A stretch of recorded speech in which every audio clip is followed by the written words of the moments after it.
하나님 말씀 시편 22편 1절 한 절만 보겠습니다.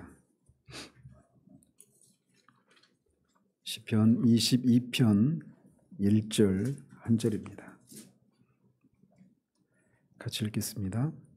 내 하나님이여 내 하나님이여 어찌 나를 버리셨나이까 어찌 나를 멀리하여 돕지 아니하시오며 내 신음소리를 듣지 아니하시나이까. 아멘.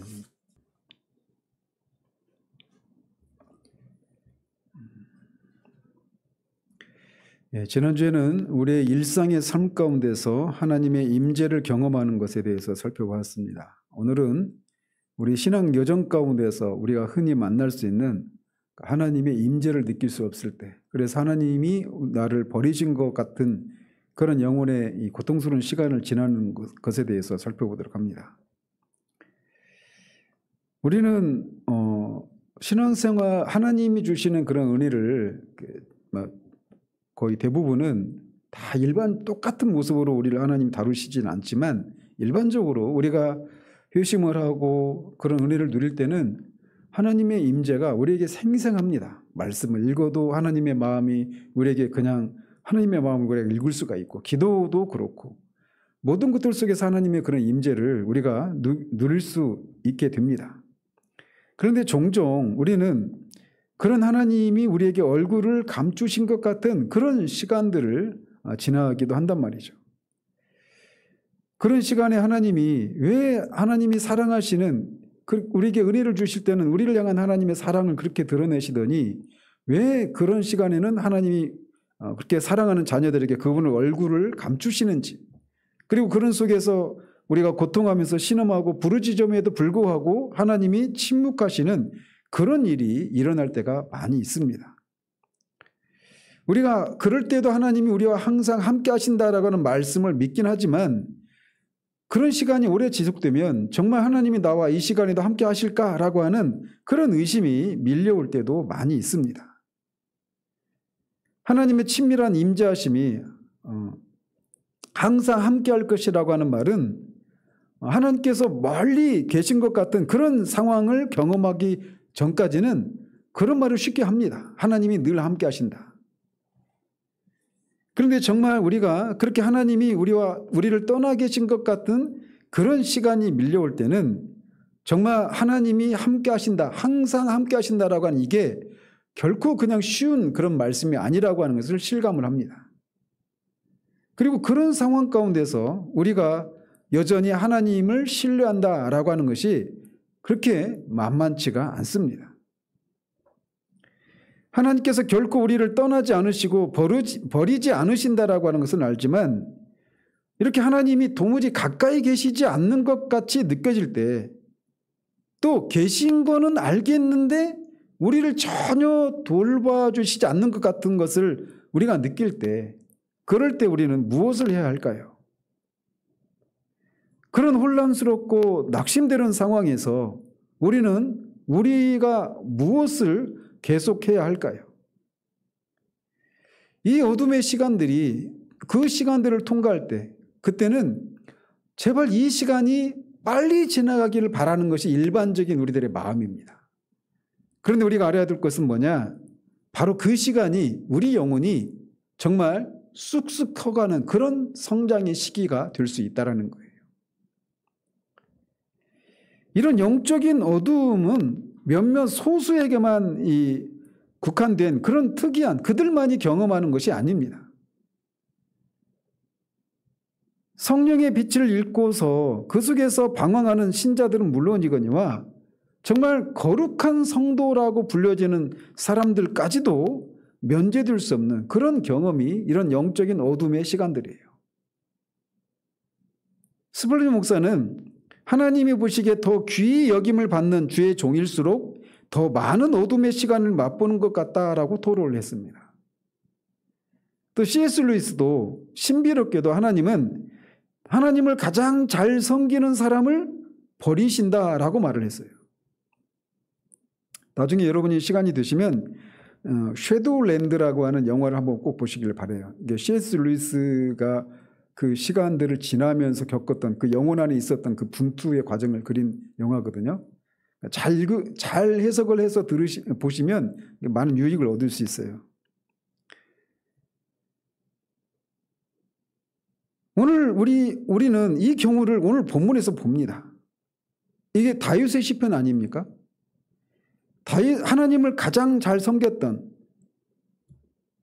그 다윗이 이 시편을 썼어요. 그리고 이 시편은 우리가 알다시피 예수님이 십자가에 달리셨을 때 이 시편을 인용해서 나의 하나님 나의 하나님 어찌하여 나를 버리셨나이까 그렇게 하나님 앞에 부르짖었던 그런 시편 구절이기도 하죠. 예수님이 참으로 버림받은 자이고 그의 예처로운 이런 절규가 버림받은 자의 기도의 원형이다라고 할 수가 있습니다. 하나님께 버림받은 것 같은 그런 참담한 심경을 시편 기자는 내 하나님이여 어찌 나를 버리셨나이까 라고 하는 이렇게 울부짖는데 이 울부짖음은 결국 주님의 이 절규, 이 원형에 해당되는 십자가에서의 그 부르짖음의 작은 메아리 또는 반향이라고 할 수가 있어요. 그런데 아이러니하게도 이 외침, 즉 하나님이 어찌 나를 버리셨습니까? 라고 하는 이 외침은 불신앙에서 기원한 것이 아닙니다. 오히려 믿음의 역설적인 표현입니다. 하나님을 굳게 믿기에 그만큼 하나님에 대한 실망의 마음에서 이런 감정을 이렇게 표현하고 있는 거예요.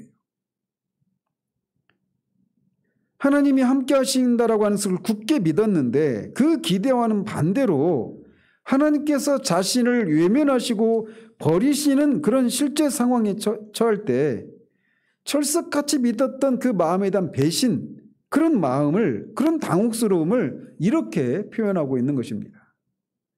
그러니까 하나님이 자신을 버리시지 않는다라고 하는, 반대로 하나님이 나와 항상 함께 하신다라고 하는 이 믿음이 없으면 이 기도를 할 수가 없는 거예요. 역설적이게도. 고난 속에서 하나님의 간섭과 도움을 구하는 이런 애절한 기도의 간청에도 불구하고 하나님의 도움의 손길이 전혀 보이지 않고 하나님이 오히려 침묵하고 계실 때 우리 마음속에서도 이런 의문의 절규가 솟구쳐 오릅니다. 하나님 왜 나를 버리셨습니까? 하나님 언제까지 나를 버리시겠습니까? 이런 외침 말이죠.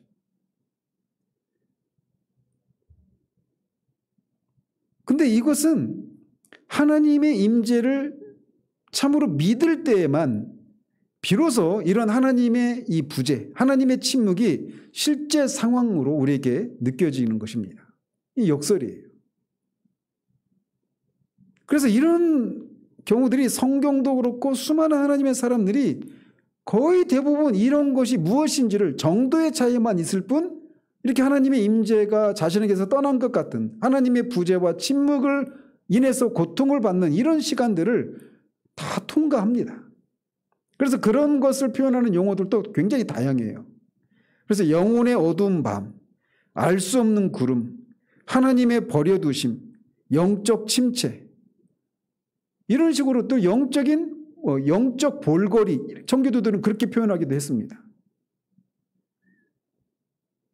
그래서 아마 이것과 관련해서 이 기독교 고전 중에 하나가 뭐냐면 십자가의 성 요한이라고 하는 분이 쓴 영혼의 어두운 밤이라고 하는 책이에요.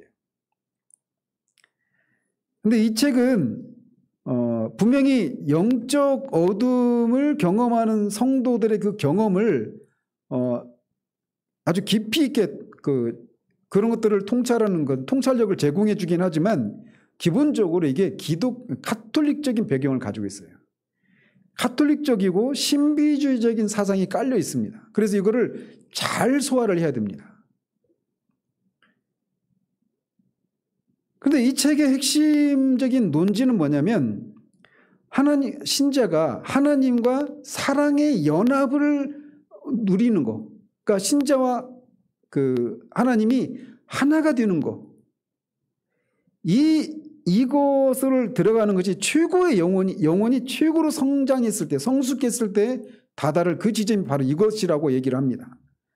그러면서 그 지점에 들어가기 위해서 보통 수년간의 극심한 고난, 즉 영혼의 어두운 밤을 거쳐서 영혼이 온전히 정화되어야 한다. 이렇게 얘기를 합니다. 그래서 이것을 이 영혼 하나님과의 그런 사랑의 연합을 이루기 전 단계로 영혼의 어두운 밤이라고 불리는 이 시기를 지난다라고 얘기를 하는 거예요. 근데 우리는 어떻습니까? 이런 부분에서도 우리는 벌써 출발점이 다르죠. 우리는 그리스도와 이미 연합을 이루었죠. 하나님의 은혜로 우리는 그리스도와 연합을 이룬 사람들이에요. 우리의 출발점은 거기죠. 그래서 그리스도와 연합, 하나님과 연합, 하나님과 하나됨, 이거는 우리의 신앙의 출발점이지 이게 신앙의 목적이 아니죠. 이런 영혼의 어두움을 통과한 후에 우리 영혼이 정화된 다음에 도달하는 그런 목표 지점이 아니에요. 이런 면에서 우리가 주의를 해서 읽을 필요가 있다는 거예요. 어쨌든 저자는 이 하나님의 이 책에서 말하는 것은 하나님을 성령의 조명을 통해 알기 위해서는 인간의 지성적인 활동도 멈추고 인간의 모든 감성적이고 지적인 기능이 폐기되어야 한다라고 주장을 합니다. 그래서 모든 신비주의의 그 공통적인 내용이 있는데 그게 뭐냐면 수동성이에요. 피동적인 상태.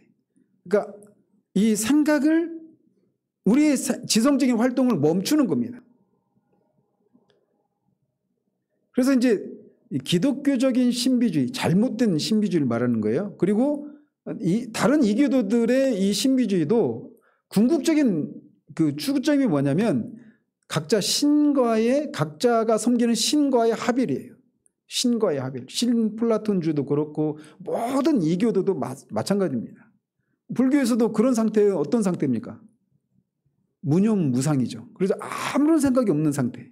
그 상태로 들어가기 위해서 뭘 해요?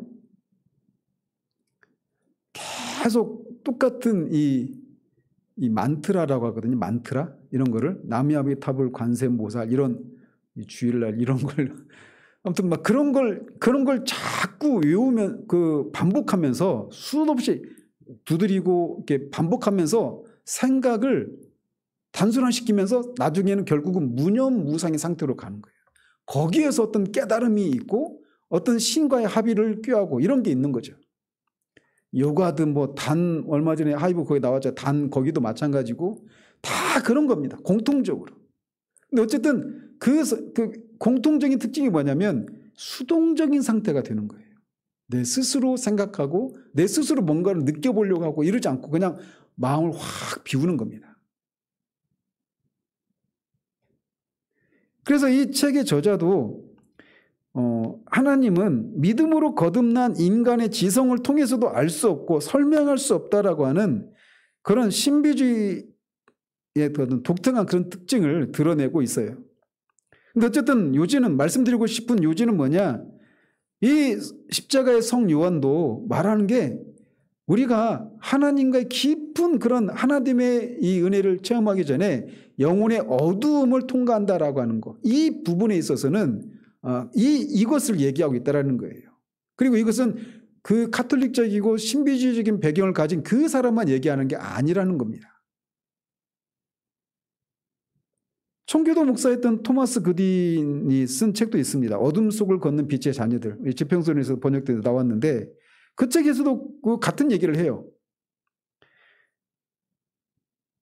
또 스펄전 목사님도 이 주제에 대해서 많이 다뤘습니다.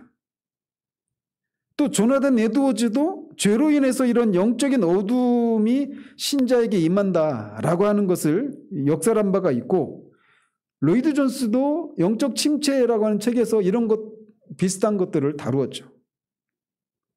그런데 한번 잘 보십시오. 여러분이 우리 교회에서는 그렇지 않지만 여러분이 지나왔던 교회들에서 이런 것과 관련된 우리가 영적으로 하나님의 임재가 떠난 것 같은 그런 영적인 어둠의 시기들을 통과하면서 겪는 그 영혼의 고통, 이 씨름 이런 것들에 대한 설교를 들어보신 적이 있습니까? 요즘은 거의 없습니다. 오늘날의 교회는 온통 축복, 형통, 성공, 일세계 그런 메시지들이 대부분입니다. 그래서 강단에서 신자들은 정말 정직하고 진실한 그런 진지한 신자들은 하나님과의 그 관계 속에서 이렇게 하나님이 그 영혼을 다루시는 과정 가운데 영혼의 그 어두운 밤을 통과하게 되는 이런 것들 때문에 고통하고 있는데, 이런 것들을 강단에서 이런 것들이 무엇이고 그런 상황에서 우리는 무엇을 해야 되고 왜 하나님은 그런 시간들을 허락하시는지에 대한 이런 메시지들을, 가르침들을 잘 듣지 못하는 그런 시대를 우리가 살고 있어요. 우리는 청교도들이나 이런 분들이 이런 것들을 많이 다뤘죠. 그래서 제가 여러 번 말씀드렸지만 하나님께서 왜 이렇게 자신의 얼굴을 숨기시고 우리를 그런 영적인 그런 그 혹한기와 같은 그런 어두운 시기를 지나도록 그렇게 허용하시는지 그 이유에 대해서 우리는 다 알 수는 없습니다. 그러나 가장 일반적인 경우가 뭘까요? 왜 하나님은 그렇게 하나님의 얼굴을 우리에게 감추실까요? 가장 흔한 경우는 우리의 죄 때문에 그렇습니다. 신자가 계속되는 죄 속에 살면 성령이 근심하시고 성령의 은혜가 소멸이 됩니다. 물론 성령께서 떠나시는 건 아니에요. 그러나 성령께서 우리 안에 거하시면서 우리를 기뻐하시고 우리를 향한 주님의 마음을 보이시는 이런 것들을 거둬 가시는 겁니다. 그런 것들이 우리 가운데 임할 때 오는 그런 기쁨이나 이런 어떤 평안함, 이런 것들을 다 거둬 가시는 거예요. 구원의 감격도 사라지고 심령은 사막처럼 메마르고 황량해집니다. 하나님께서 마치 자신을 떠나시고 버리신 것 같은 영적인 그런 비참함과 황폐함을 경험합니다. 가장 흔한 이유가 바로 죄 때문에 그래요. 그래서 조나단 에드워즈도 그의 설교에서 수많은 신자들이 실제 죄로 인해서 극심한 영적인 어두움과 곤고함을 겪는다라고 하는 사실을 설파한 바가 있습니다. 이렇게 신자가 영혼의 어두운 밤이 빨리 끝나지 않고 오래 지속되는 이유는 문제의 근원인 죄를 처리하지 않고 있기 때문에 그렇습니다. 신자가 이 죄 문제를 처리할 때까지는 하나님께서 얼굴을 숨기시고 성령의 위로와 소망을 회복시켜 주시지 않습니다. 만약에 죄를 처리하지 않았는데, 신자가 그 죄에서 떠나지 않았는데 성령의 그런 달콤한 위로와 이런 평강의 은혜가 회복되면 어떻게 될까요? 오히려 그가 더 기고만장해서 이 죄를 지어도 하나님 은혜를 주시네 하면서 더 큰 죄악으로 담대하게 달려갈 것이에요. 하나님은 범죄한 그의 자녀들이 죄에서 철저히 돌이킬 때까지 그 얼굴을 숨기십니다. 그래서 호사야서에서도 그들이 그 죄를 뉘우치고 내 얼굴을 구하기까지 내가 내 곳으로 돌아가리라. 그들이 고난받을 때 나를 간절히 구하리라. 오라 우리가 여호와께로 돌아가자. 여호와께서 우리를 찢으셨으나 도로 낫게 하실 것이요 우리를 치셨으나 싸매어 주실 것임이라 라고 말합니다. 하나님께서 우리가 죄에서 돌이키지 않으면 그렇게 하나님의 백성들을 떠나시고 하나님의 얼굴을 감추시는 일을 하십니다.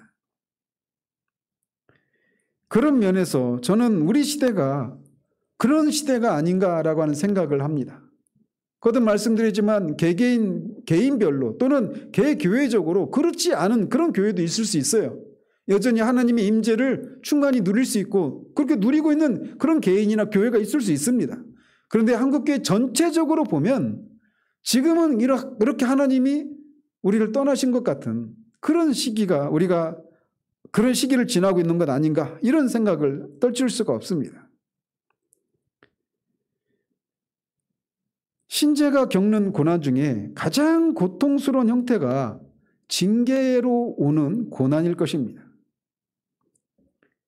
징계로 오는 고난이 힘든 이유는 뭐냐면 그런 때는 아무런 그런 내적인 그런 위로가 없기 때문에 그래요. 그런 고난이 임할 때 성령의 위로라도 있으면 견딜 수 있겠지만 우리의 죄로 인해서 또는 어떤 다른 이유로 어떤 징계를 통해서 우리가 고난 가운데 있을 때는 전혀 그런 위로를 느낄 수가 없죠. 아이를 징계할 때 엄마가 막 웃으면서 내가 널 사랑해서 징계하는 거야 하면서 웃으면서 그 징계해봐야 아무 징계 효과가 없잖아요. 하나님도 우리를 징계하실 때는 정말 아주 혹독하게 그렇게 하나님의 얼굴을 감추시고 우리를 향한 어떤 사랑과 위로도 드러내시지 않은 채 그렇게 우리를 징계하십니다. 그렇기 때문에 징계로 인한 고난처럼 우리에게 힘든 게 없어요. 하나님께 버림받은 것 같은 그런 심정의 공허함과 비참함 때문에 영혼은 낙심하고 절망을 합니다. 그런 상황 가운데서 어떤 사람의 위로의 말도 그에게 실제로 도움이 되지 않아요. 하나님의 징계를 받고 있었던 욥이 그 욥의 친구들이 어떤 얘기를 해도 욥에게 아무런 도움이 되지 않았던 것처럼 하나님으로 말미암은 징계로 인해서 겪는 영혼의 그 고통과 어둠 가운데서 사람의 말은 그렇게 위로가 되지 않습니다. 그런데 하나님이 그런 상황 가운데서 하나님의 얼굴을 가리시는 것은 징계를 더욱 효력 있게 하시기 위해서입니다. 말씀드린 것처럼 부모가 웃으면서 자식을 징계하면 그 자녀는 그것을 심각하게 받아들이지 않고 장난으로 생각할 거예요. 아무런 효과가 없죠. 하나님께서도 우리를 책망하고 훈계하실 때 그 책망을 뼈아프게 느끼고 마음에 새기도록 하기 위해서 우리를 향한 하나님의 친절한 그런 미소와 사랑의 마음을, 사랑의 얼굴을 감추시는 것입니다. 그래서 그런 상황을 통해서 우리의 죄를 깊이 인식하게 하시고 회개하게 하시는 거예요. 그래서 그것을 통해서 궁극적으로는 하나님의 미소 뜬 얼굴을, 하나님의 친밀한 사랑을 우리가 찾게 하시는 것입니다. 나중에 이게 하나님과의 관계를 통해서 하나님은 우리를 다루셔요. 때로는 우리에게 이렇게 하나님의 사랑스러운 얼굴을 풍성히 계시해 주시고 나타내 주시는 것을 통해서 우리로 하여금 용기를 갖고 하나님을 앞에서 살게 하시는가 하면 그거를 이런저런 이유로 인해서 그것을 거두어 가시는 것을 통해서 우리로 하여금 다시금 우리를 돌아보게 하고 하나님과 관계를 돌아보게 하는 이런 방식으로 우리를 다루시는 겁니다. 그런데 이런 영적인 어둠은 일반적으로 가장 흔한 경우는 죄 때문이지만 꼭 그 죄에 대한 징계로만 영혼의 어둠을 우리가 지나야 되는 건 아닙니다. 우리의 신앙의 선진들은 이 영혼의 어둠의 시기들을 우리가 영적으로 성숙하는 과정에서 겪는 하나의 홍역과도 같은 것으로 그렇게 보기도 했습니다. 우리의 신앙 여정을 돌아보면 우리가 신앙이 미성숙할 때, 아직은 우리가 막 갓 회심했을 때는 하나님이 우리로 하여금 이런 하나님과의 관계에서 누리는 그런 달콤함을, 그런 영적인 그런 감정을 자주 느끼게 하십니다. 그리고 하나님을 섬기는 일에 있어서도 즐거움이 있고 기쁨이 있고 자원하는 마음으로 그것들을 섬길 수 있도록 그런 것들을 감당할 수 있는 영적인 기쁨과 환희와 이런 것들을 우리에게 잘 나타내 주셔요. 그래서 이런 좋은 영적인 위로나 은혜는 초신자들에게는 신앙에 대한, 하나님을 섬기는 대한 열심을 자극하는 그런 자극제가 됩니다. 그리고 그것이 어느 정도는 그 어린 신앙인들의 신앙을 버티게 하는 그런 버팀목 역할을 하기도 해요. 그러나 이런 영적인 위로와 감미로움에 우리가 과도하게 집착하고 거기에 탐닉하게 되면 위험에 빠지기가 쉽습니다. 그래서 어느 때까지 가느냐면 내 안에서 하나님을 위해서 살아야 될 그런 삶을 살아갈 때 필요한 영적인 어떤 좋은 감정들, 이런 것들이 있을 때만 움직이는, 그리고 이게 없으면 아무것도 하지 못하는 이런 데로 가기 쉬워요. 그래서 결국은 하나님 자신보다는 하나님과의 관계를 누리는 데서 또는 하나님을 섬기는 데서 누리게 되는 영적인 그런 좋은 감정들에 우리의 마음을 더 빼앗기고 맙니다. 그렇게 되면 우리가 누렸던 그 좋은 영적인 감정, 하나님이 주신 선물이 이제는 하나님의 자리를 대신하는 그것이 이제 우상의 자리를 차지하는 거예요.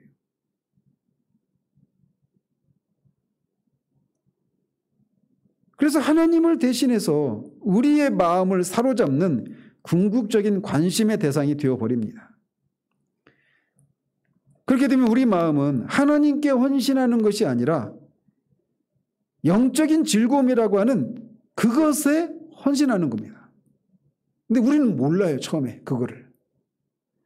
그러니까 그게 있을 때 하나님을 섬기고 막 그런 기쁨이 있으니까 그렇게 열심을 내서 섬기는데 그게 영적인 즐거움과 좋은 감정들이 사라지면 이제 막 방황을 하죠. 처음 겪을 때. 그리고 목적이 뭐냐? 이것을 회복하는 것이 신앙의 목적이 되어버리는 거예요. 이렇게 우리 신앙의 초점이 영적인 기쁨과 이런저런 어떤 좋은 감정들이 쏠리게 될 때 신앙의 본질이 왜곡되고 영적인 즐거움은 오히려 이제 우리 신앙 성숙에 있어서 큰 걸림돌이 되기도 합니다. 그래서 아브라함과 이삭과의 관계를 생각하시면 맞아요. 이삭을 하나님이 주셨단 말이죠. 이삭을 사랑하는 것은 너무나 당연한 것이었어요. 그런데 어느 순간 이삭이 하나님의 자리를 차지하는 겁니다. 그래서 하나님이 그거를 거부의 학교를 통해서 하나님께 드리고 다시 되돌려 받는 이 훈련이, 이런 테스트가 필요하셨던 거죠.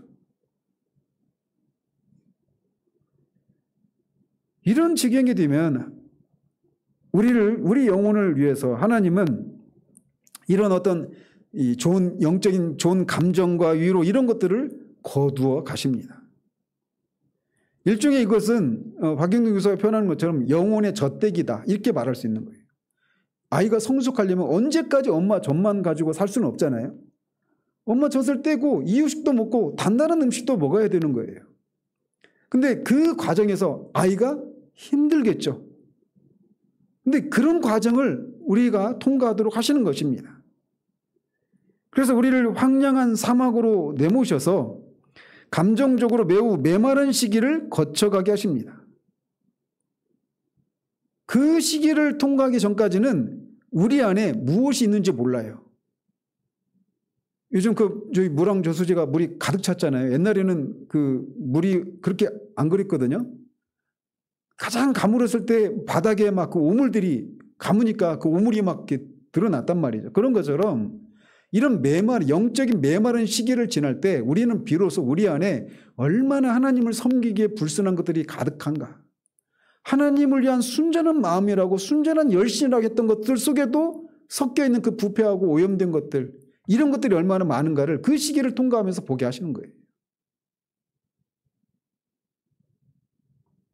그런 과정을 통해서 우리의 신앙의 열정과 감성을 정지하고 순화시키시는 일을 하십니다. 과도하게 고조된 이런 종교적인 흥분과 광신적인 열심을 가라앉히도록 이런 영적인 냉각기를 통과하게 하도록 하시는 겁니다. 근데 우리는 그걸 모른 채 하나님이 그런 의도로 그렇게 그런 영적인 좋은 감정들을 거둬가시는데 그리고 그런 과정을 통해서 우리를 정화시키고 정결케 하는 이런 순결하게 하는 이런 일들을 하시기 위해서 그런 것도 허락하시는데 그걸 모른 채 맨 처음에는 그거를 그 좋은 감정을 회복하기 위한 열심에만 몰두한단 말이죠. 이런 것들을 바르게 가르침 받지 못하면 말이죠. 큰 기쁨과 감격이 없이도 하나님만을 섬기는 것을 최대 관심과 만족으로 삼는 그런 신앙을 찾게 하십니다. 그래서 이런 것들에 대한 가르침들을 받을 필요가 있는 거예요. 초창기에 그런 고백들을 하나님 앞에 하면서 정말 내가 은혜로 충만할 때 하나님을 섬기는 거 그렇게 어렵지 않습니다. 기쁨과 기쁨이 있고 그 열심이 있는데 하나님을 섬기는 거 그렇게 어렵지가 않아요. 근데 그게 사라졌을 때 그런 것이 있었을 때 나왔던 그 열심 이런 것을 동일한 열심을 내는 건 쉽지가 않습니다. 근데 하나님은 그런 사람이 되도록 하기 위해서 우리를 그렇게 하나님이 주셨던 영적인 선물들을 거둬 가시는 거예요.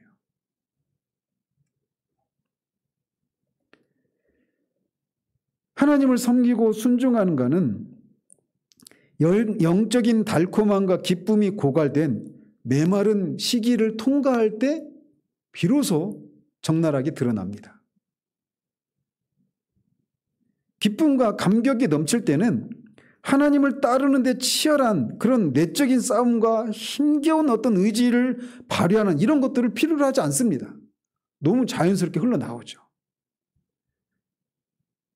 그래서 영적인 그런 좋은 감정의 상태에 빠져서 기쁨에 취하고 쉽게 하나님의 뜻을 따라가게 됩니다.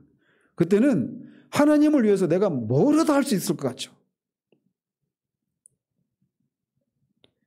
토저가 말하는 것처럼 큰 영적인 기쁨이 있을 때는 많은 신앙을, 많은 믿음을 요하지 않습니다.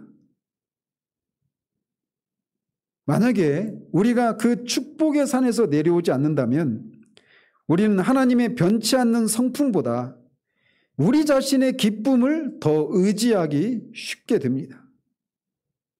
그래서 하나님은 우리를 이런 사람이 되지 않도록 하기 위해서 가끔 하나님의 우리 영혼의 내적인 위로를 걷어가셔서 오직 그리스도만이 우리가 영원히 신뢰해야 할 반석임을 가르치고자 이런 것들을 거둬가시는 일들이 있단 말이에요. 신앙생활에서 영적인 감정은 매우 중요합니다. 영적인 감정은 조나단 에드워즈가 신앙 감정에서 말하고 있는 것처럼 신앙의 핵심적인 요소 중에 하나예요. 그래서 신자는 마땅히 하나님의 사랑을 느끼고 성령 안에서 즐거움과 기쁨을 누리는 삶을 살아야 합니다. 그러나 이런 기쁨을 생생하게 느끼지 못한다고 해서 은혜가 없는 것으로 단정해서는 안 되는 거예요. 이런 감각적인 느낌이 희미하고 저조할 때도 참된 믿음의 연단과 은혜 안에서의 성장이 있을 수 있다는 것입니다. 그리고 종종 이런 시기들을 통해서 우리를 성장시키는 거예요. 제가 한 얘기를 계속 한다는 그런 민원이 빗발치는데 근데 하나님이 처음에 우리가 회심을 하면 다 그런 생각 하잖아요. 막 이 시간이 이런 기쁨과 감정, 이런 하나님과의 그런 즐거움, 이런 시간들이 계속 될 것 같죠. 근데 하나님은 종종 예고도 없이 그분의 얼굴을 감추십니다. 그거를 처음 겪을 때 얼마나 그 영혼이 놀라고 당황스러운지 몰라요. 한 번도 겪어본 일이 아니니까. 근데 저 같은 경우에 그 처음으로 그 시기를 지날 때 저는 그런 일이 저한테는 일어나리라고 생각 못했어요. 왜? 그런 일은 그래도 어느 정도 정상에 올라갔던 사람들이나 겪는 거지 나는 이제 막 출발해가지고 어떤 정상에 한 번도 올라가 보지 못한 내가 그런 시간이 어떻게 나한테 있겠느냐. 나 그래서 그때 얘기했던 게 나한테는 영적인 침체는 없다. 이런 얘기했어요. 왜? 정상에 올라간 적이 없으니까. 근데 그 시기가 오는 거예요. 예고도 없이. 얼마나 고통스러웠는지 모릅니다.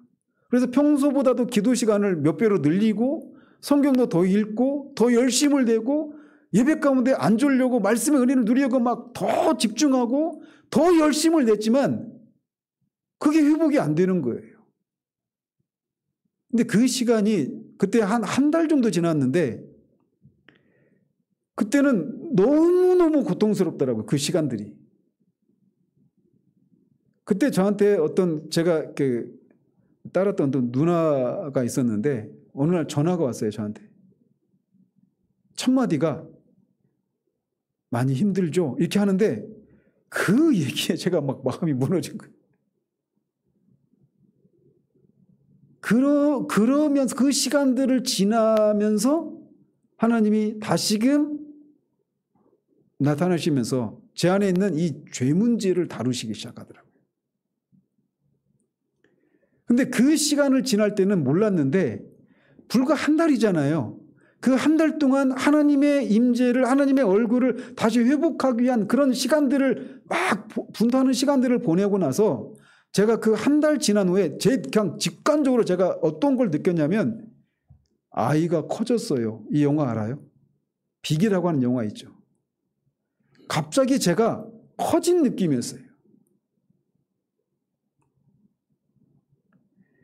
하나님은 종종 우리에게 우리의 삶이 순탄하고 하나님의 은혜가 막 날마다 넘치고 우리가 흔히 뭐 성령 충만하다라고 생각하는 그 시기에 우리 영혼이 쑥쑥 자랄 것 같죠.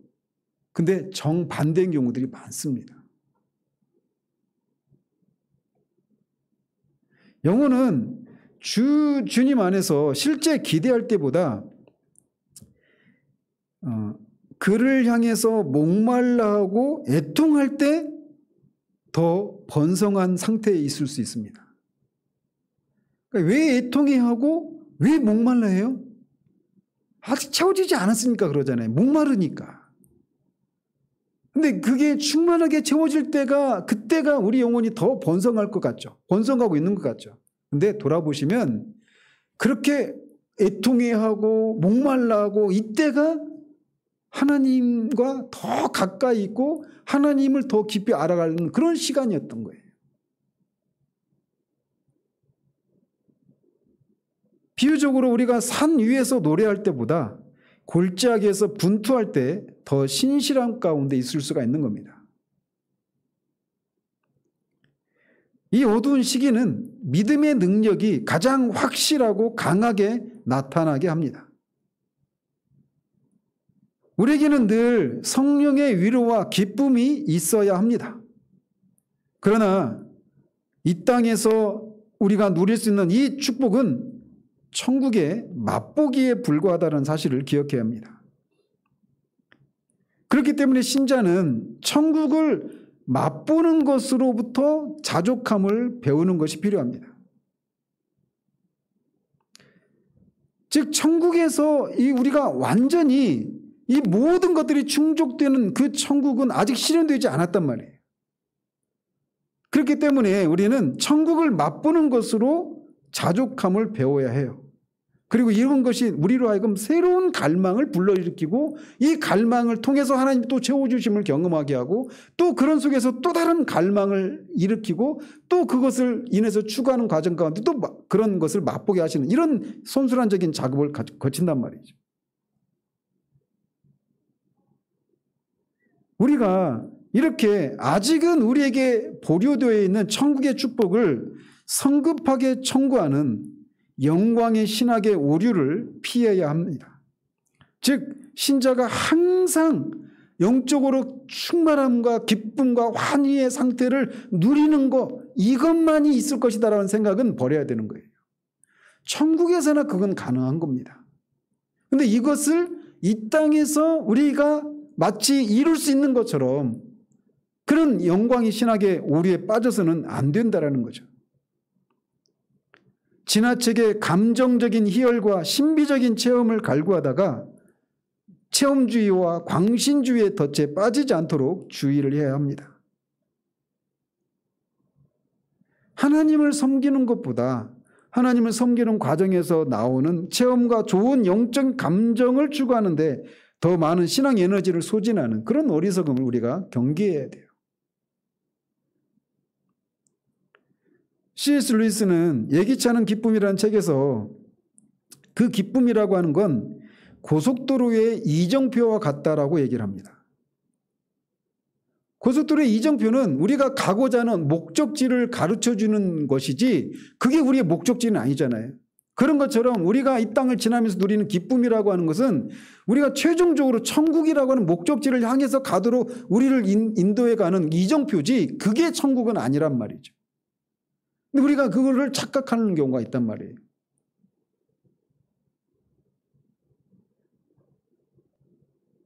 우리의 목적지는 천성의 예루살렘입니다. 우리 신앙의 목표는 기쁨을 누리는 것이 아니라 하나님과 동행하면서 천성을 향해 가는 것입니다. 우리는 기쁨 때문에 하나님을 섬기는 것이 아니라 비록 그 기쁨이 없을지라도 하나님이 하나님이시기 때문에 변함없이 온 마음과 정성과 열정을 다해 섬기는 것입니다. 청교도 목사였던 사무엘 러더포드는 그 옥중 서신에서 이렇게 얘기를 했습니다. 밤과 그늘이 화초에 좋고 밤의 달빛과 이슬이 계속되는 태양빛보다 낫듯이 특별한 필요를 위한 주님의 부재하심이 오히려 영혼을 성숙케 하는 효력이 있고 겸손의 수액을 공급하며 영적 배고픔을 심화하고 믿음이 자랄 수 있는 적절한 토양을 제공한다라고 말을 했습니다. 누구보다도 하나님과의 그런 친밀한 교접 가운데 누리는 영혼의 그 황홀경과 같은 상태, 그 안에서 누리는 영혼의 기쁨, 언스피커블 조이라고 하는 말할 수 없는 그 기쁨이 무엇인가를 알고 그것에 대해서 일가견이 있었던 이런 청교도들도 이런 얘기를 하는 거예요.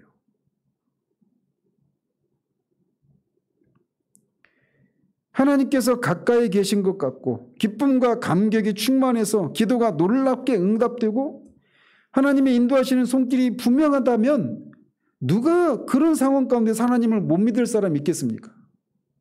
다 믿죠. 그러나 하나님께서 멀리 떠나신 것 같고 아무리 부르짖어도 응답이 없으면 그리고 아무런 도움의 손길이 보이지 않고 계속해서 그런 어둡고 실망스러운 상황 가운데 지날 때 그때 하나님을 신뢰하는 그 신뢰함은 진짜 신앙을 말해주는 거죠. 모든 것이 확실하고 더 이상 의심의 여지가 없을 때는 더 이상 믿음이라고 하는 것이 요구되지 않습니다. 그죠? 그래서 믿음과 소망, 사랑 이것이 세상 있을 동안은 계속 되겠죠. 근데 천국에 가면 믿음이 필요가 없습니다. 소망도 필요가 없습니다. 왜? 다 이루어져 버렸으니까. 그래서 믿음은 우리가 모든 것이 충족되고 모든 것이 만족스러울 때는 믿음이라고 하는 것을 발휘할 기회가 없어요. 그걸 필요하지 않습니다. 다 보여지는데, 다 느껴지고, 다 누리고 있는데.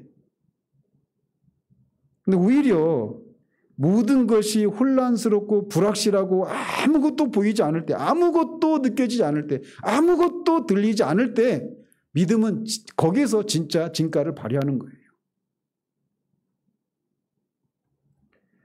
그래서 영혼의 어둠이라고 하는 시기가 왜 그 영혼이 하나님 아래서 자라가는 시기인가를 우리가 여기서 알 수 있는 겁니다. 우리의 신앙은 이런 어두운 시기를 통과하면서 다시는 쉽게 흔들리거나 요동하지 않는 온전한 믿음으로 성숙합니다. 그러니까 진정한 그 성숙한 신자는 느낌으로 사는 게 아니에요. 믿음으로 사는 겁니다. 믿음은 보여지고 느껴지는 게 아니에요. 그러나 하나님의 말씀을 통해서 계시하신 하나님이 그 말씀을 통해 계시하신 분이시기 때문에 그리고 그 약속하신 것들이 진짜이기 때문에 보이지 않고 느껴지지 않아도 그렇게 그런 것들이 충만하게 느껴졌을 때 했을 법한 것들을 하는 겁니다. 그런 과정 속에서 영혼이 성장하는 거예요. 그래서 월터 카이저라고 하는 분이 나는 고통과 기다림의 골짜기를 통과하는 동안 주님의 은혜 가운데 가장 크게 성장해 왔다. 나는 골짜기에서 체험한 더 깊은 진리와 확신을 부드럽고 평탄한 삶과 바꾸지 않을 것이다 라고 고백을 했습니다. 이런 신앙의 어두운 측면을 무시한 채 축복이나 형통, 능력만을 일방적으로 강조하는 그런 영광의 신학, 번영신학이 오늘날 대세를 이루고 있죠. 저는 오늘날 유행하고 있는 대세를 이루고 있는 신앙 형태들을 보면서 우리가 정말 이 거의 대부분의 이 시대 그리스도인들이라고 하는 사람들이 여전히 육신적인 그런 상태 가운데 머물러 있는 듯한 모습을 봅니다. 왜 하나님은 그리스도의 십자가와 함께 우리 옛사람을 십자가에 못 박아 죽였을까요? 거듭 말씀드리지만 우리 옛사람에게는 아담으로부터 물려받은 우리의 태생적인 것들 안에는 어떤 선한 것이 없기 때문에 그래요. 근데 왜 그러느냐면 아담이 선악을 알게 하는 나무의 열매를 따먹지 않습니까? 그 사건은 그가 선과 악을 분별하는 일에 있어서 자기가 하나님과 같이 되고자 하는 거였어요. 그래서 그전에는 하나님이 선이라고 하는 건 선이고 하나님이 악이라고 하는 건 악이었어요. 그래서 하나님의 뜻에 그냥 전적으로 그렇게 아멘으로 받고 순종하며 살았단 말이에요. 근데 그 일을 내가 하겠다라는 겁니다. 그래서 내가 볼 때 선한 게 선한 거고 내가 볼 때 악한 게 악한 거예요. 그러니까 내가 볼 때 가난은 악이야. 그러니까 어떻게 해야 돼요? 가난은 악이기 때문에 이건 부자가 되어야 되는 거예요. 건강을 잃어버리는 것은 우리에게 악이에요. 선한 것이 아니에요. 그럼 번역신약이 다 그런 거잖아요. 가난한 사람이 부자가 되는 거, 병든 사람이 건강한 사람이 되는 거, 깨어진 관계가 회복되어지는 거. 그러니까 스스로 내가 보기에 선한 거, 이게 다 어디로부터 연유한 것이냐면 아담이 선악을 알게 한 나무 열매를 따먹고 난 이후에 아담과 타락한 아담과 그의 후손들이 그냥 너무나 생리적으로 갖고 있는 겁니다. 그러니까 어떻게 됩니까? 아담 안에 있는 사람들의 특징은, 죄인들의 특징이 뭐예요? 자기 사랑이 자기 중심적인 겁니다. 내가 보기에 내가 항상 있는 거예요. 내가 중심에 있는 겁니다. 사람들과 관계, 아까도 얘기하다 말았지만 사람과의 관계에서도 왜 힘들었냐면 내가 힘든 거야. 그 상대방 때문에 내가 힘든 거예요. 내가. 항상 내가 있는 거예요. 내가 볼 때 선한 것이 선한 것이고 내가 볼 때 좋은 것이 좋은 거예요. 근데 그 옛사람을 예수님의 그 십자가의 죽음에 동참께서 옛사람을 십자가에 못 박아 죽인 겁니다.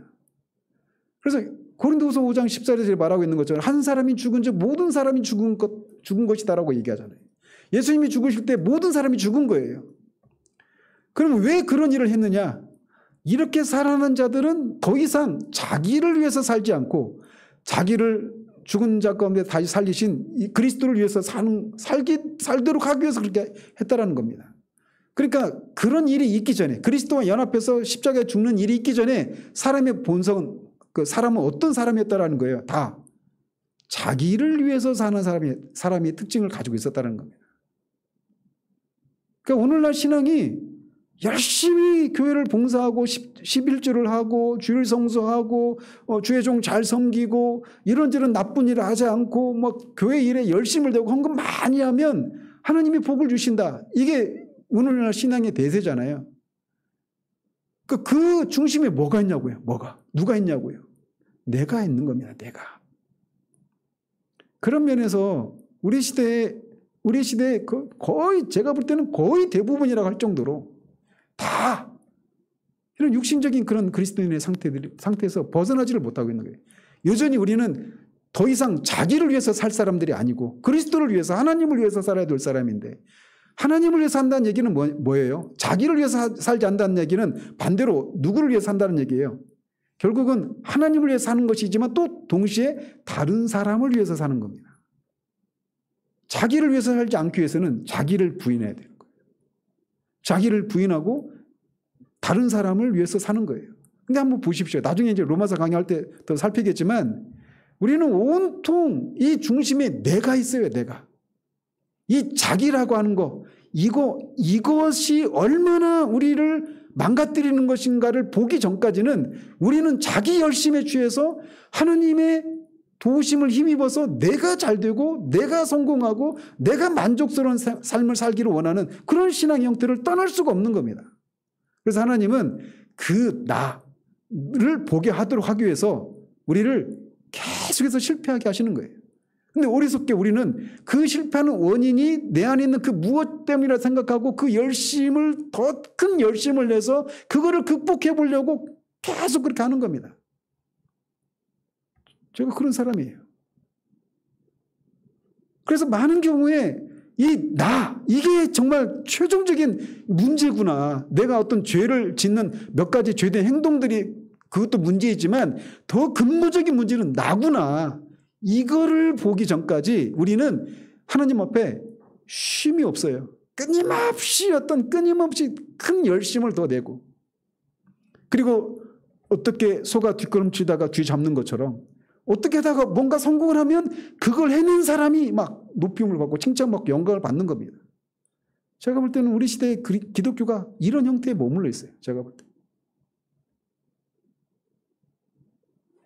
그래서 신앙의 어두운 측면이 있으면 안 돼요. 내가 지금 이렇게 고통스러운데 이렇게 하나님의 임재를 느낄 수 없는 이런 고통스러운 것은 악한 거예요. 내가 볼 때. 근데 오히려 하나님은 그것을 통해서 우리를 영적으로 성숙하게 하시는 일을 하시는 거예요. 나중에 그 로마서 8장 28절에 하나님이 모든 하나님의 뜻대로 부르심 받은 자들은 모든 것이 합력하여 선을 이루신다고 하잖아요. 그러니까 나중에 어떻게 되느냐면 우리 보기에 선이 아니니까 힘든 거야. 왜 나한테 이런 자녀를 줬어? 왜 나한테 이런 남편, 이 아내, 나한테 왜 이런 어려운 환경? 내가 보기에 선하지 않은 거예요. 내가 보기에. 근데 이게 아담 안에 있는 사람들의 공통적인 특징이라고요. 근데 이런 내가 죽었다라는 겁니다. 그러면 어떤 것 중심으로 봐야 되느냐면 하나님의 관점으로 그를 보기 시작하는 거예요. 하나님은 선하신 분이잖아요. 모든 피조물들을 복되게 하시고자 하시는 그 성품이 하나님의 선하심인데 우리 보기에는 선한 것 같지 않은 그 상황을 통해서 하나님은 선을 이루신다고요. 그래서 하나님으로부터 나오는 모든 것들은 다 선이에요. 우리 볼 때는 가난이고 질병이고 사람과의 깨진 관계고 속속에는 자녀고 남편이고 아내고 이런 여러 가지 어려움들이지만 그게 제럴드 시처가 말하는 것처럼 위장된 축복이라는 거예요. 그 시각을 보기 전까지는 우리가 잠잠하지가 않습니다. 근데 이 힘든데 하나님이 빨리 도와주셔서 이 힘듦을 극복할 수 있도록 해달라고 하는 이런 시간들을 보내는 거예요. 그래서 하나님 앞에 우리가 구해야 될 게 뭐냐면 하나님은 우리에게 진짜 항복선을 받기를 원하시는 거예요. 내가 아무것도 할 수 없다라고. 내 안에 아무런 선한 것이 없다라고 하는 거. 로마서 7장 24절에서 오라 나는 곤고한 자로다. 누가 이 사망의 몸에서 나를 건져내랴. 이게 무엇인지를 알 때 비로소 우리는 진짜 그리스도인의 삶을 삽니다. 물론 그전에도 그리스도인이에요. 구원받은 그리스도인이에요. 그래서 그런 상태로 죽어도 그는 천국에 갑니다. 염려하지 마십시오. 여러분이 그리스도 안에 있다면 말이에요. 그런데 진짜 그리스도를 통해서 하나님 우리에게 주시고자 하시는 것들을 진짜 우리 존재와 삶을 통해 충분히 드러내고 나타내는 누리는 그런 삶을 살지는 못하는 그리스도인이.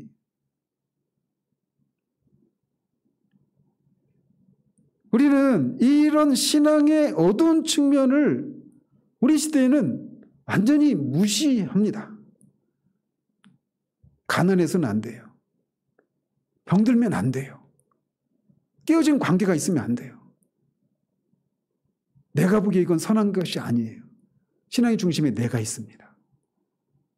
그래서 감히 하나님의 기도로 하나님의 보좌를 움직여서 내 이 상황을 어떻게 극복해 보려고 하나님 노릇하고 있는 거죠.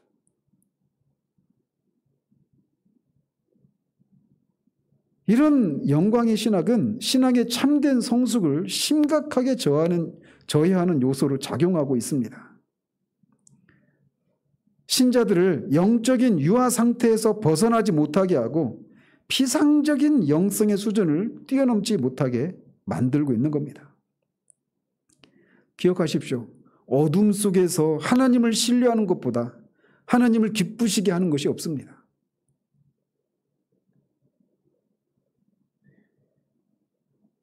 세실 미피라 그런 분이 숨겨진 하나님의 얼굴이라는 책 속에서 이렇게 말을 했어요. 밝은 빛이 비치는 길을 달려가는 것보다 어둠 속에서 믿음으로 힘겹게 내딛는 한 걸음이 하나님을 더 기쁘게 할 수 있다.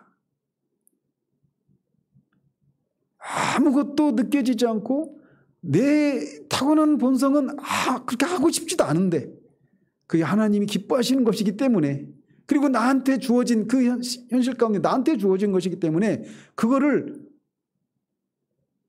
하나님 앞에 믿음으로 한 걸음 한 걸음 내딛은 그 발걸음을 하나님이 기뻐하신단 말이에요. 고통스러운 상황이 우리를 짓누르고 하나님마저 한 가닥 그런 유래 얼굴빛을 비춰주시지 않는 그래서 버림받은 것 같은 상황에서도 하나님을 여전히 신뢰하는 것은 하나님의 마음에 기쁨을 드리는 그런 놀라운 신앙입니다.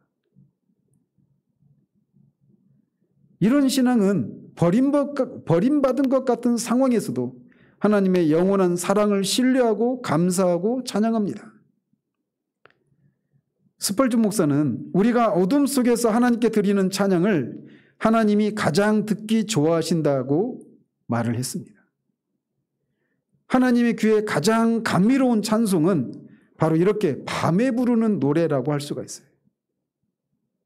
하나님은 이런 어둠 속에서 이런 믿음의 단계에 이르도록 우리를 연단하십니다.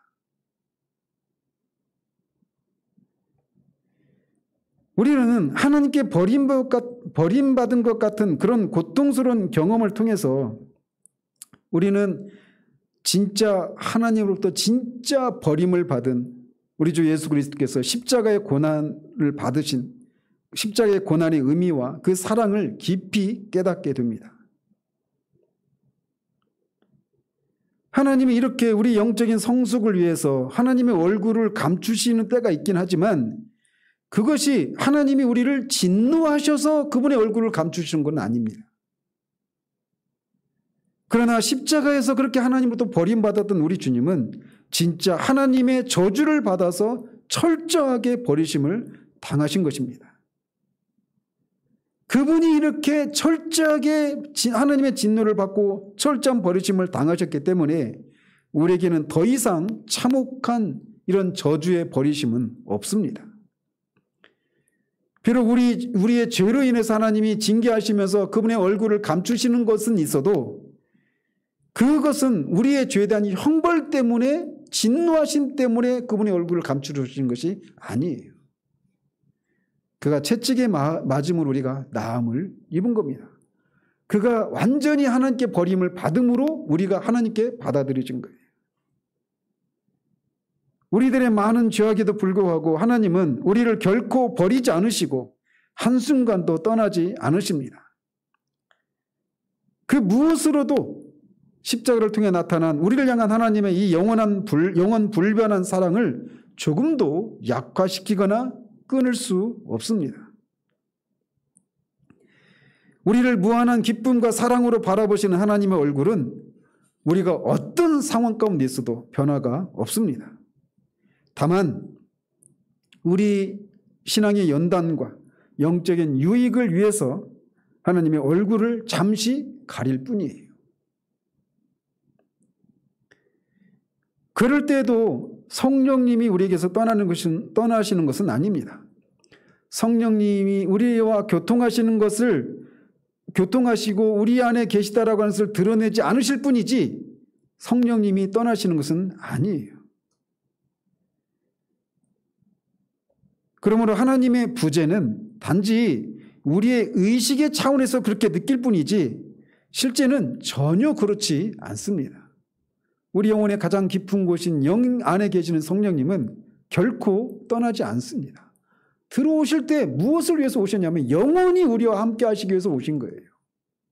그래서 이 목적은 어떤 것으로도 깨어지지 않습니다. 잠시 그분이 우리 안에 계시다라고 하는 것을 거두시는 일은 있어도 그분이 떠나시는 일은 있을 수가 없습니다. 오히려 그렇게 하나님의 성령께서 우리에게 하나님의 임재를 느끼지 못하게 만드시는 그것을 느낀다라고 하는 자체가 역설적이게도 하나님께서 임재하신다라고 하는 반증이다라는 것이죠. 왜 그러냐면 실제로 하나님이 부재한 성령님이 안에 계시지 않는 불신자는 하나님의 임재 부재를 깊이 인식하지 못합니다. 그 고통이 무엇인지도 몰라요. 더욱이 그로 인해서 낙심하고 고뇌하지도 않습니다. 여러분 보셨어요? 불신자들이 하나님이 내게서 그 친밀한 얼굴을 감추신 것 같아서 내가 정말 너무나 고통스러워 이런 불신자 보신 적 있어요? 있을 수가 없죠. 오직 하나님께서 실제 함께 하시는 신자만이 하나님의 부재를 깊이 느끼고 그것 때문에 고통을 느끼는 겁니다. 따라서 하나님의 이 부재를 느낀다라고 하는 것은 하나님 우리 안에 계시다라고 하는 역설적인 증거인 거예요. 그리고 그런 부재를 통해서 그 부재의 느낌을 통해서 하나님의 임재를 사모하고 갈구하게 하시는 거예요.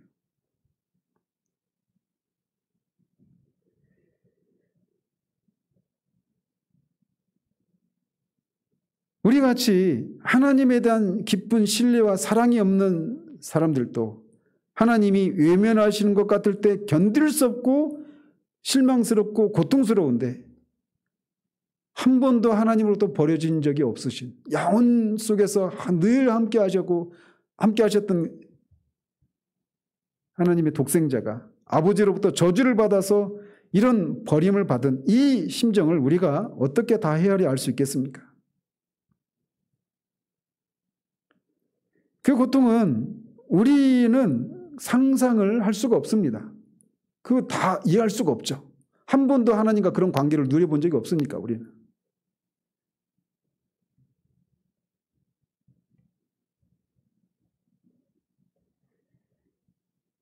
주님은 이렇게 십자가에서 당한 그런 육체적인 고통에 많은 강조점을 두고 있지 않아요. 그렇다고 해서 그 주님이 육체적인 고통을 당한 것을 무시해서는 안 됩니다. 우리가 영적인 것만 강조하다가 주님이 인성으로서 겪으셨던 그런 육체적인 고통도 우리가 무시해서는 안 돼요.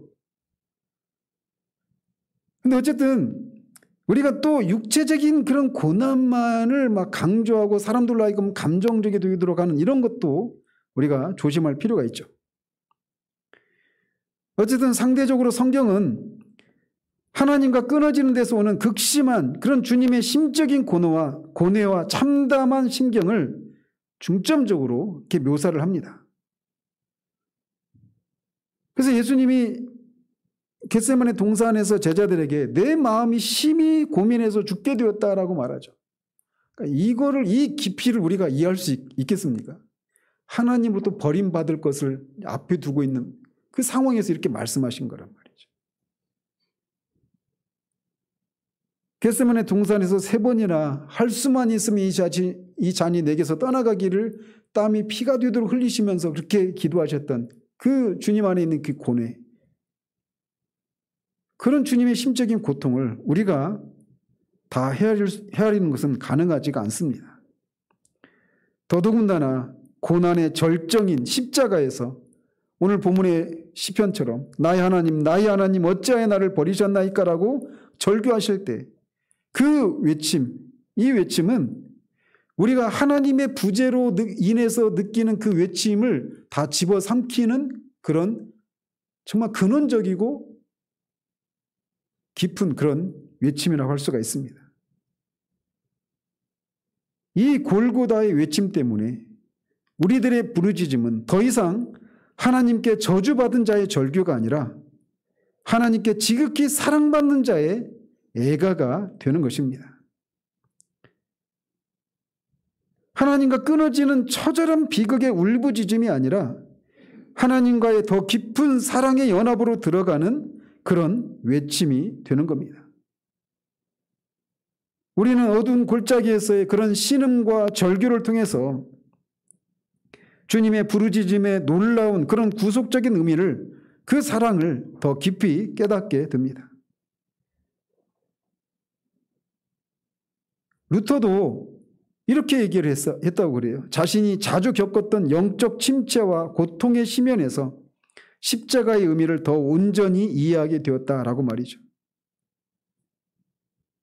이런 하나님의 부재로 인한 영혼의 고통 가운데서 하나님 앞에 부르짖는 이 고난이 없이는 십자가의 의미를 더 깊이 온전히 이해하지 못하는 것입니다. 그래서 토마스 굿인도 이렇게 얘기를 했어요. 자신이 깊은 곳에 있어 보지 않으면 그 깊이를 알지 못하고 측량하지 못할 것이다. 깊은 곳에 있어 본 사람만이 어느 누구도 보지 못했던 그 깊은 곳에서 하나님의 경이로움을 볼 것이다. 우리가 주님 앞에서 더 주님의 사랑을, 십자가의 그 고난의 의미를, 우리를 향한 주님의 그 사랑을, 주님과 더 그 온전한 연합을 이루는 일에 있어서 우리는 이런 영혼의 어두운 시기를 반드시 통과하게 되어 있습니다. 그런 것들이 무엇인지 아직 모르는 분이 계시다라면 조만간 찾아옵니다. 하나님이 여러분을 그렇게 다루셔요. 그리고 여러분이 그런 사람들을 볼 때 저 양반 요즘 시험 든 것 같아. 이렇게 그냥 피상적으로 그렇게만 바라보지 않기를 바라요. 그 시간들을 통해서 하나님이 그를 연단하시는 겁니다. 그리고 그런 시간들을 통해서 정말 우리가 성장하게 되는 거예요. 오늘날 로이드 존스가 현대 신앙인의 문제를 피상성에 있다라고 얘기를 했던 것처럼 우리는 이런 것들도 너무나 피상적입니다. 그러나 하나님은 이렇게 우리 영혼의 어둠이라고 하는 시간들을 통해서 우리 영혼을 연단시키시고 믿음을 성장하게 하시는 이런 일을 하신다라고 하는 것을 염두에 두고 여러분들이 그런 시기를 지날 때 하나님이 여러분을 떠나신 것이 아니라고 하는 것을 기억하십시오. 잠시 이런저런 이유로 하나님이 여러분에게 그분의 얼굴을 감추시고 계실 뿐이지 거기에도 여전히 거기 계시다라는 거 하나님. 제가 그런 시간들을 통과하면서 하나님 앞에 기도하면서 언제나 거기 계신 하나님. 이게 저한테는 얼마나 큰 그 위로가 되는 그런 표현인지 모릅니다. 하나님은 그 영혼의 어둠 가운데서도 그 어둠이라고 하는 그 짙은 구름 너머에 하나님은 여전히 거기 계십니다. 그래서 그 하나님의 임재를 누릴 때 오는 그런 열심과 이런 것들을 그걸 느끼지 못하는 그런 부대 시간에도 믿음으로 하나님 앞에 그렇게 나아가는 여러분이 되시길 바라요. 그리고 그 시간 동안에 우리는 알지 못하지만 밤에 화초가 그렇게 밤의 서늘한 기온과 이 이슬을 맞고 그렇게 자라가는 것처럼 그 요나서에 보면은 하룻밤 사이에 박록굴이 확 크잖아요. 그런 것처럼 우리 그런 시간들을 통해서 우리 영혼을 성장하게 하시는 일들을 하시는 거예요. 그리고 이런 과정을 통과해야 단단한 사람이 됩니다. 외부의 환경에 크게 영향을 받지 않는, 내 감정의 상태에 영향을 크게 받지 않는, 늘 그렇게 큰 거목처럼 흔들리지 않는 그런 사람이 이런 과정을 통해서 빚어져 가는 거예요. 그래서 우리가 이 시대, 이 가난한 시대, 모든 것들이 경박한 시대, 가난한 시대에 저와 여러분들이 이런 하나님의 그런 다루심들이 무엇인가를 알고 배워서 실제적으로 그런 견고한 사람들, 그래서 우리 안에서 누군가 어린 신앙인들이 쉼을 누리고 가르침을 받고 인도함을 받을 수 있는 그런 사람들로까지, 그런 교회로까지 우리가 자라갈 수 있기를 바랍니다. 기도하겠습니다. 하나님 아버지, 우리가 일상의 삶을 통해서도 하나님이 우리와 함께 하시고 우리가 동행하신다라고 하는 그런 하나님의 임재를 우리가 느낄 수도 있지만, 우리가 하나님께 순종함에도 불구하고 하나님께서 하나님의 얼굴을 감추시는 그런 영혼의 어두운 시기도 성경을 통해, 그리고 수많은 하나님의 사람들의 경험을 통해 우리가 있을 수 있음을 봅니다. 어쩌면 그것이 무엇인지를 이미 맛본 적도 있고, 또 지금이 그런 시기일 수도 있고, 아직은 그게 무엇인지를 모르는 그런 상황이지만 조만간 그런 위기를 만날 수도 있는 사람들도 있습니다. 우리가 어떤 형편 가운데 있든지 하나님은 참으로 선하셔서 어떤 상황에서도 하나님 우리를 결코 버리지 않으신 하나님이심을 우리가 기억하고, 그 하나님의 임재를 우리가 충만히 누릴 때 생겨나는 그런 기쁨과 열심과 기쁨, 그런 어떤 마음으로, 좋은 감정으로 하나님을 그렇게 기꺼이 섬기는 것처럼 그런 것이 다 사라지고 완전히 메마르고 하나님의 임재를 전혀 느낄 수도 없는, 심지어 하나님부터 버림받은 것 같은 그런 상황 가운데 처할 때도 언제나 거기 계신 하나님이심을, 말씀을 통해 우리에게 보여주신 하나님이 지금도 동일하신 하나님이심을 믿고 그렇게 믿음으로 그 어두운 방걸음을 한 걸음 한 걸음 내딛는 그런 우리들 될 수 있도록 도우시옵소서.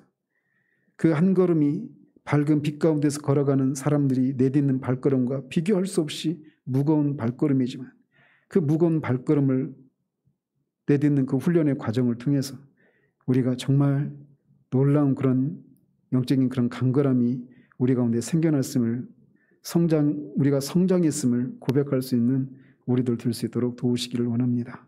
그래서 우리가 어떤 형편 가운데 있든지 주님의 내 뜻이 아니라 주님의 뜻대로 그렇게 우리를 다루시고 빚어가시기를 우리가 주님 앞에 내어드림으로, 우리가 생각했던, 우리가 그려놨던 그런 그림이 아닌 하나님이 그리시고자 하시는 그림을 우리를 통해 마음껏 그려나가시기를 소원합니다. 예수 그리스도 이름으로 기도합니다. 아멘.